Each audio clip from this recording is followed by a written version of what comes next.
Hello there, we are now live. I'm just going to give it a minute before I start. Hey, Ant Ramblings, nice to see you, buddy. Thank you for signing in straight away. I'm running just a couple of minutes behind, like I normally am. So I'm just transferring the file, because I've got a video file I've got for you to go along with my random talking. I'm just transferring that on so that we've got something to watch.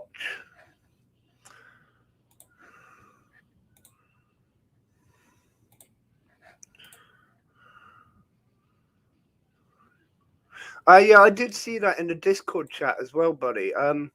About feedings and stuff. I'll have a proper look at it. I will. That's a promise. In fact, I'll probably look at doing one of my review videos on it. To be honest, I'm just doing that, and then that one can come across here. Nearly there. Make sure I get the right one.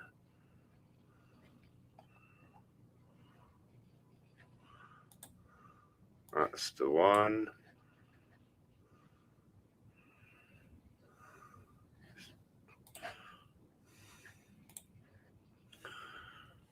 There we go. We're nearly there.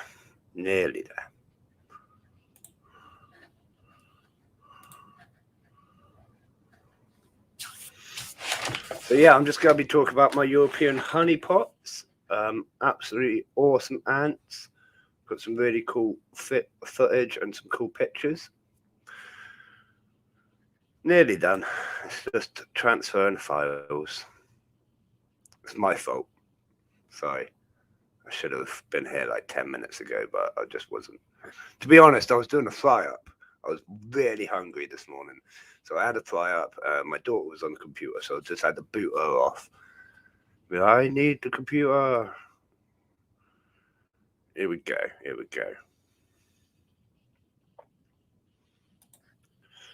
We will be starting in just a moment, I promise. It's not so smooth as I wanted it to go, is it? Oh dear. Here we go.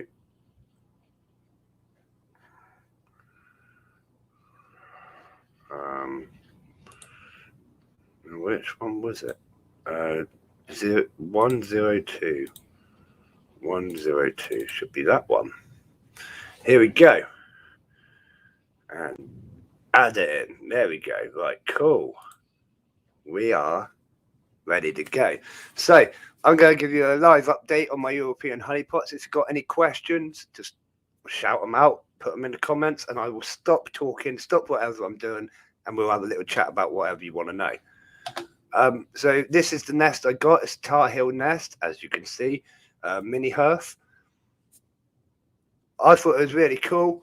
It's got like one port on this side, one port on the other side. We'll just go forwards ever so quickly. So that's easy for expanding. And then on the back here, there's this little water. The little tiny one is where you put in like your needle water to hydrate it. I'll show you that in a minute. And this other one where the tube is called a Nestmate. You're supposed to use it like a water tube, a water feeding tube.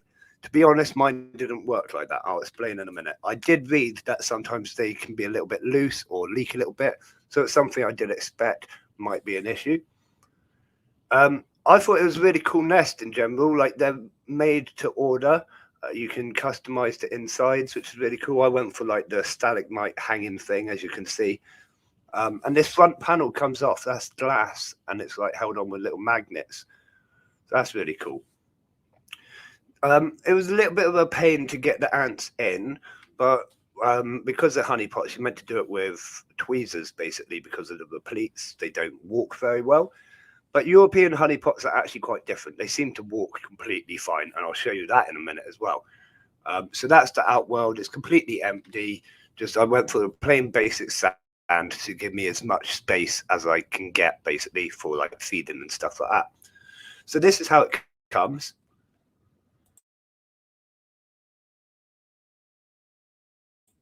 like you say, you've got all your different pieces there, your different plug holes and the glass panel and whatnot. So just put it together quickly. I'm even gonna skip forward slightly or quit my neck. Cool. Yeah, so it's got like a little gauze on the end of this tube here. And the idea is you fill up the tube with water and it can be drunk through the gauze, but it won't leak. Now mine actually leaked. So I'm now using the water tower and I don't fill that up anymore. I've just put the plug bung in, which again helps with the humidity. If you don't put the plug bung in, like the humidity won't last as long. If you put the plug in, then it lasts just a little bit longer, stopping that extra airflow, you know. But it is a really cool design. I just wish mine worked. So yeah, let's say you just pop it in the back. It's got that gauze on it. It should have worked, but it didn't. Slightly irritating, but it's one of those things. So then it's just a matter of putting the glass panel back on the front. We'll skip forwards a little bit more. Right, so to get the ants in, when I went to get them out of the test tube, I had my tweezers ready. And basically, I was going to try and get the tweezers into the test tube and hook out what I could. It was actually a lot easier than that. They were on this old piece of cotton wool that had like been left into the middle of the test tube. They were nesting on that. And I literally picked out the cotton wool. We just go forwards ever so slightly. There you go. You can see the big lump of cotton wool there. All the repletes, the queen, and most of the ants were on that. So it was really easy actually to move them in. I stuck the whole piece of cotton wool in there with them in, and slammed on the glass panel. Didn't catch any in the glass, which was really lucky. No injuries at all, no deaths, no nothing. I was really happy with how it went. As you can see, they got in and they were moving about and quite excited to explore. We'll just skip forwards a little bit more. And this is, I put in some of the ant candy sugar stuff, the syrups that I always use, you know, to see if we could. Oh, there's the queen. There's Queenie. Now you can see her abdomen is different to the repletes. That's how you can tell the difference. Even though the repletes, the abdomens get large, and in the shadow it's kind of hard to tell, but you can kind of still see. Oh, I'm going to sneeze, so I'm just going to mute it.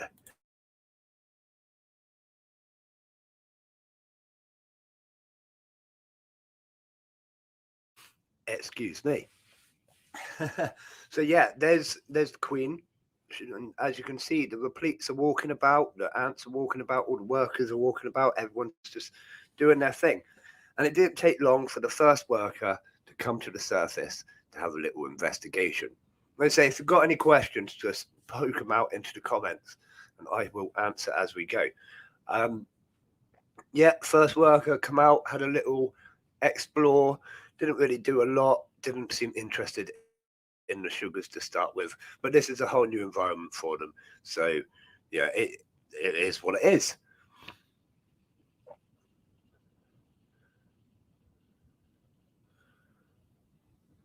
As you can see, she's quite happy. She's not freaking out at all. Quite happy. We'll skip forwards just a little bit more. And a little bit more. She goes back in, but it didn't take long.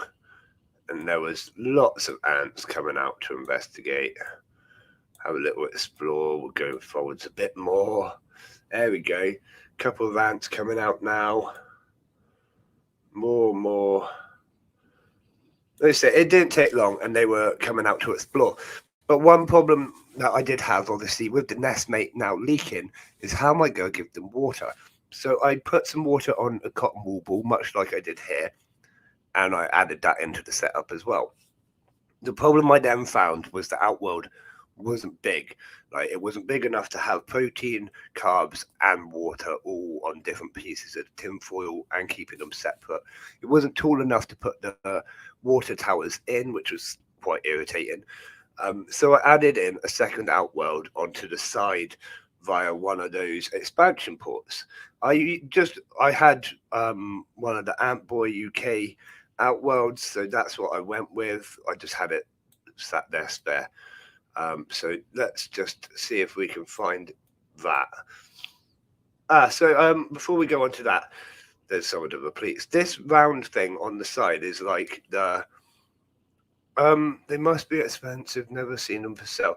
What the ants or the nest? The ants were about 60 or something. I can't remember. They're kind of expensive, but not as expensive as the proper honey pots. If you look at the Ant Lady store, I think she quite often has them. They're called Proformica. I can't remember. Oh, Ferrari or something like that. I can't pronounce, but yeah, they're on there. They should be on there. European honey pots. And the nest is from Tar Heel, obviously in America. They're always available, but they take a little while to get to you in the UK. Yeah, the ants, get them from Ant Lady UK. Check out her website. Give her a little message. She's probably got them. So yeah, this little glass like container on the side here that you can see, that's for the humidity. So you fill that up via that port on the back. You fill it up with the water, and it just sits there. I think it's got gauze on top, and it just lets the humidity go out throughout the nest, and it works really well actually. I find most of the ants are just sat on top of it. We carry on. You can see the repletes do move. They're walking quite well, like not a massive issue. They're going up and down. Much unlike the proper honeypots, which when they get big can't move at all. Look at that. Absolutely stunning. Not struggling to walk at all, like I say, with their super large abdomen. No, I do love honeypots for that. And you get like different size. So you get like normal workers, you get repletes, but you get sort of in the middle, and they're like workers which fill up massively and then go empty all out into the repletes. But you can see their gasters expand as well. So the repletes, they love to hang, which is one of the reasons I got one with the stalagmites. And if we just go forwards a little bit more, that's the Ant Boy Outworld that I stuck on the side. It works quite well. Like you see, I've now got the protein, I've got one for water, and I've got extra space in the spare Outworld. It's like Santa dragging a sack.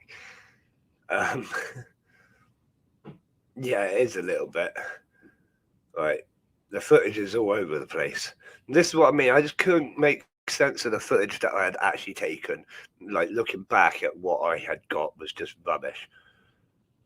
And I'm going to sneeze again, so I'm going to mute the mic in a second.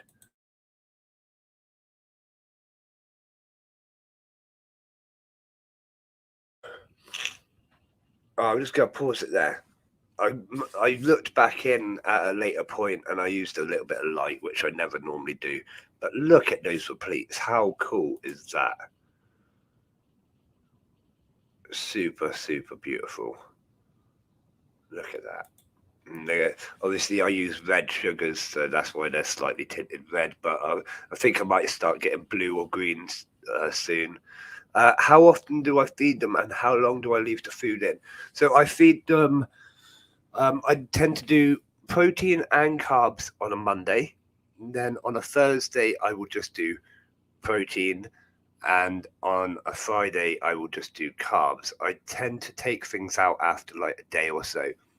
So the Monday one will stay until Wednesday, and the next the protein will generally stay in a day because it tends to look a little bit dried up and not so yummy after a day or so. Carbs I'll leave in for like 2 days, but I tend to just leave it a day or so and then remove it generally when the next feeds are coming round or just before the next feeds. If you give them time without food, it makes them like process what they've got. Obviously, if you power feed them and you feed them every day, then they'll use more resources because they know they've got more resources. But if you feed them, it's a hard one because power feeding works really well, but you can also kill the colony. If you overfeed them on protein and they don't have time to use the protein with their larvae and whatnot, you'll potentially poison them. So I feed them like, let's say, once or twice a week for each thing. It's very much dependent on the size of the colony. So my larger colonies, like the dives next to me, I feed them every Wednesday and every Sunday just because that's what days the streams are. but I give them a lot, and it lasts them like 2 or 3 days, and they have carbohydrates all the time as well. My bullet ants have carbohydrates all the time, and I feed them twice a week. I generally do protein feeds twice a week. Sometimes I will power feed and feed them protein every day, but you know what I mean? You just don't, even in the wild, most of them wouldn't eat protein every day because there's not necessarily a need for it. Also, it is a great way of controlling the size of your colony, is restricting the amount of protein that they get. So yeah, that is something I recommend actually.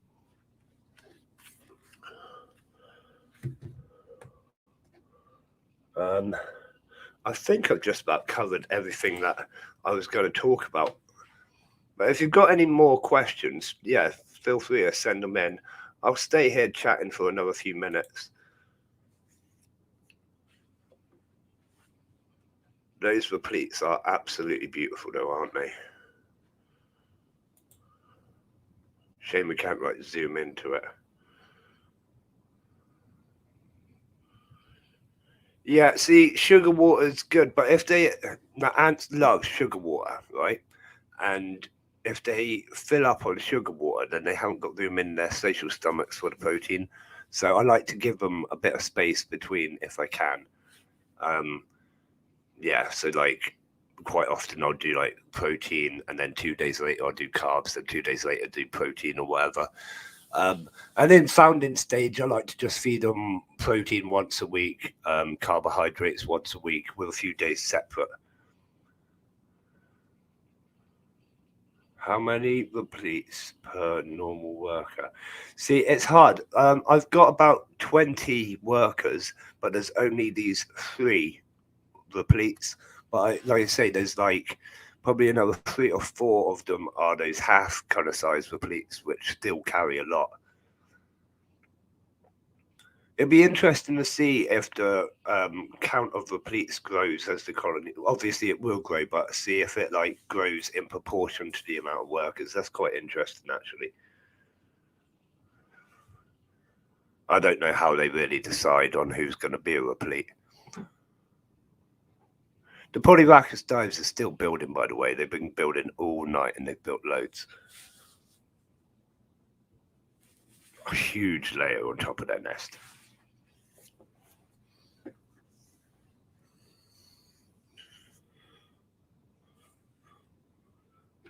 Yeah, the workers are polymorphic. Well, only because of the different castes of worker, obviously, because repletes.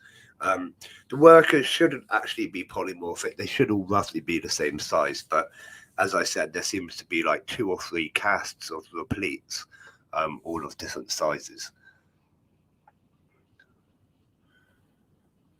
which is really cool. When I say you got the large repletes here, and you get the slightly smaller ones, which just kind of carry a little bit, and then you've got the normal size workers, which are like the dog's bodies. You don't usually see the repletes of any kind go near the protein. In fact, it's just the smaller workers which process the protein.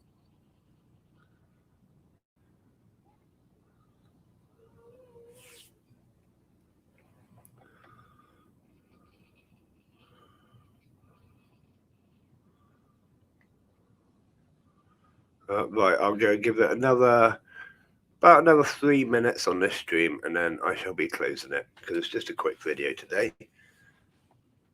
And we have an awesome stream lined up for tomorrow, so I need to save my energy. And to be honest, I've still got a million jobs that I'm in the middle of. But we're getting there. Hey, Mark, thanks for signing on, buddy. So ant ramblings, that's cool. Never actually considered these type of ants. Normally just seen them on American sites. Yeah. So are they common in the wild? I don't know, to be honest. I don't know. I think they are quite common in certain areas of Europe. Obviously, we don't get them over here in Britain. Um, but yeah, the normal like proper honeypots, they're quite rare, really. You do find them about, but only in very certain locations. And to be honest, in my opinion, they're rare. Um, but like I said, I just thought European ones are a little bit hardier. I live in Europe, obviously, so they're a bit easier to keep. I don't need to. I do heat them, but I don't need to. You can get away with not heating them. You can get away with just normal room temperature, normal humidity. Like they don't need anything particular to thrive, which is really handy in my ant corner where I've got loads and loads of heat pads on the go and stuff. My electric bill is insane, let's just say that. But for anyone just signing in, I'm actually nearly finished. But if you've got any questions, just ask, or I can go back through quickly if you like.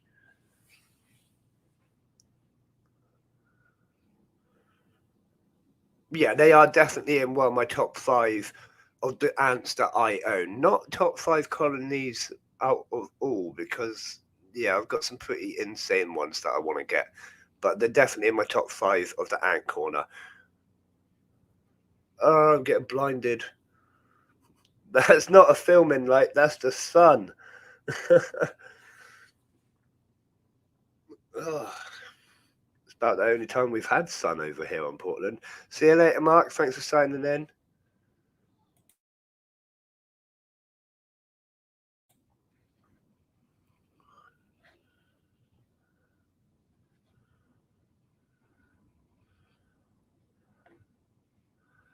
Right, well, I'm going to call that a day. I'm going to end the stream. Thank you for watching. Like I say, any questions, just leave me a comment in the actual comments box from now, and I'll be there to answer as always. I hope this was good. Yeah, no, I'll see you later, buddy. And I'm in Discord. I will catch up on what you've been writing and stuff. You know me, I've just been super busy. But thank you very much for signing in and being here with me for this quick live video.